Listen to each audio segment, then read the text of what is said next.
गुरु प्यारी साध संगत जी राधा स्वामी जी।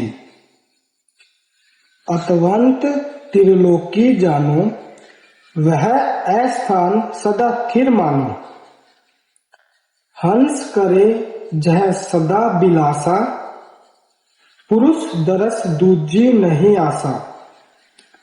हंस करे जह सदा आनंदा, काल कष्ट नाही कुछ धंधा।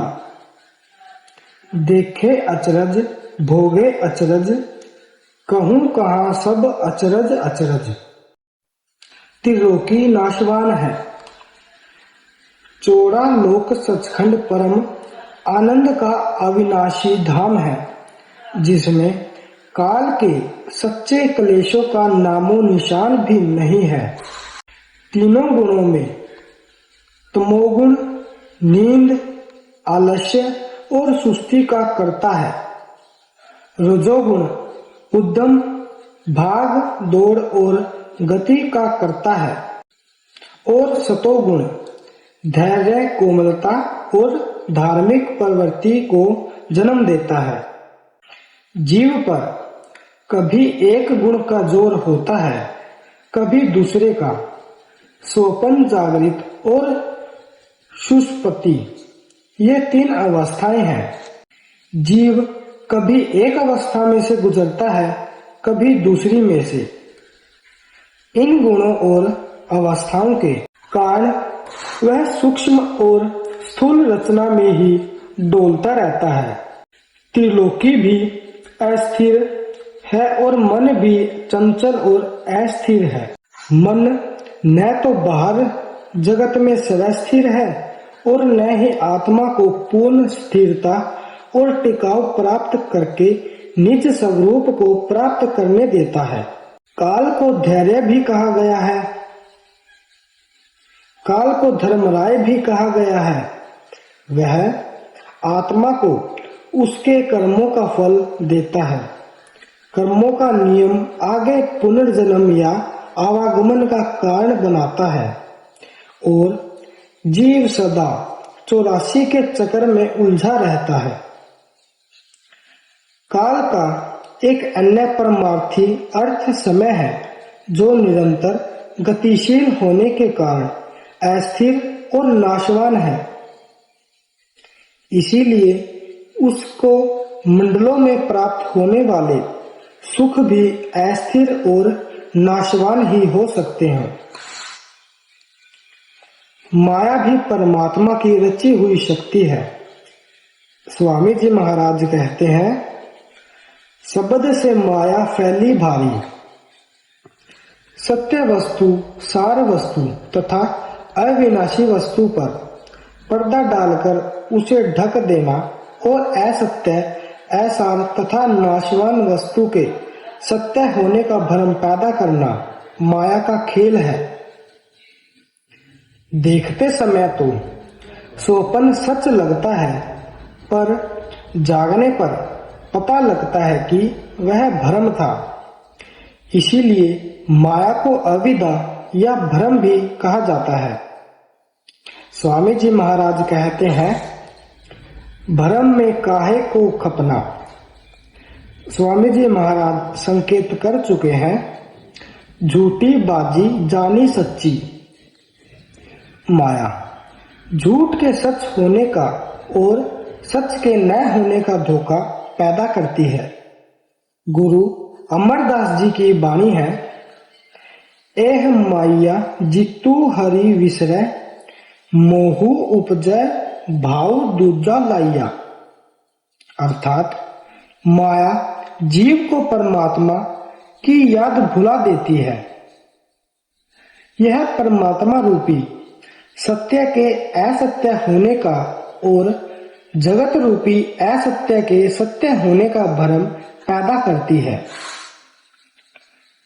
परमात्मा के प्रेम के स्थान पर जगत का प्रेम पैदा करके जगत से बांधकर रखना माया की खूबी है।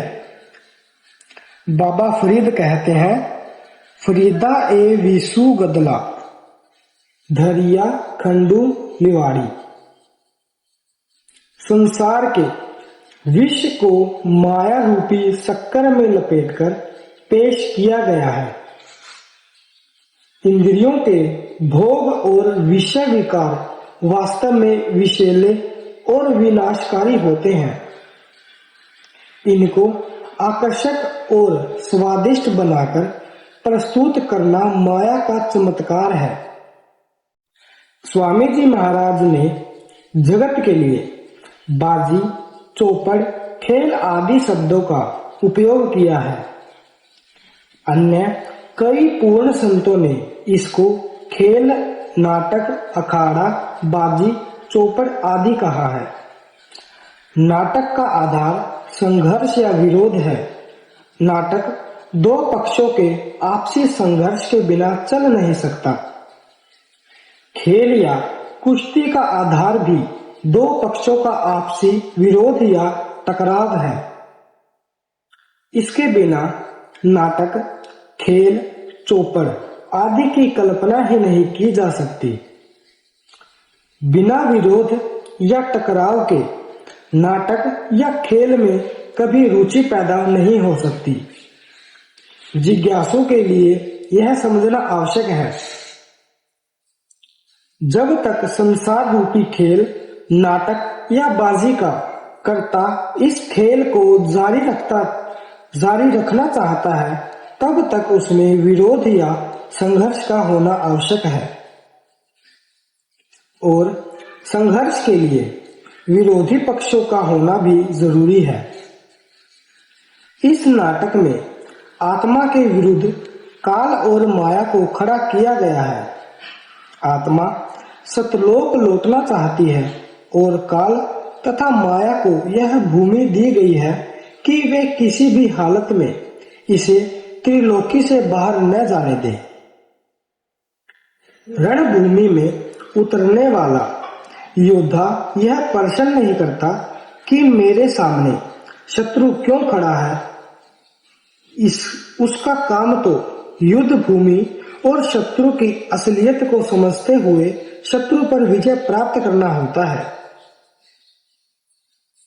यह प्रश्न करने के बजाय कि मन और माया काल को उसके विरुद्ध क्यों खड़ा किया गया है, आत्मा को वास्तव में यह जानने की कोशिश करनी चाहिए कि इन शत्रुओं पर विजय प्राप्त करके निज घर पहुंचने का क्या उपाय किया जाए। कबीर साहिब, गुरु नानक देव जी और अन्य सभी पूर्ण संतों की तरह स्वामी जी महाराज ने आत्मा के सामने एक ऐसा दृष्टिकोण प्रस्तुत किया है जिसके द्वारा वह त्रिलोकी के अस्थायी जगत की वास्तविकता को और इसमें से निकलने के साधन और मार्ग को भली भांति समझते हुए इस खेल में विजयी होकर घर लौट जा सकती है। सूरत तू दुखी रहे हम जानी, जा दिन से तुम शब्द बिसारा। मन संग यारी ठानी, मन मूरख तन सात बंधानी। इंद्री स्वाद लुभानी, कुल परिवार सभी दुखदाई। इन संग रहत भुलानी, तू चेतन यह जड़ सब मिथ्या। क्यों कर मेल मिलानी, ताते चेत चलो यह अवसर। नाही भरमो तुम खानी। वाणी में आप प्यार से समझाते हैं कि हे आत्मा, तेरे दुखों का मूल कारण यह है कि तूने निज घर और परमात्मा का संग छोड़कर मन तथा इंद्रियों का साथ ले लिया। मन और इंद्रियों के द्वारा तू शरीर, संसार, इसके रिश्तों और भोगों के साथ बंध गई है। तू चेतन और सत्य है, जबकि शरीर, संसार और इसके संबंध जड़ और मिथ्या है। इनमें तुझे कभी भी सच्चा सुख नहीं मिल सकता। जब तक तू इस जड़ संसार और मन इंद्रियों का साथ नहीं छोड़ती, तू कभी भी 84 के दुख में बंधनों से मुक्त नहीं हो सकती। राधा स्वामी जी।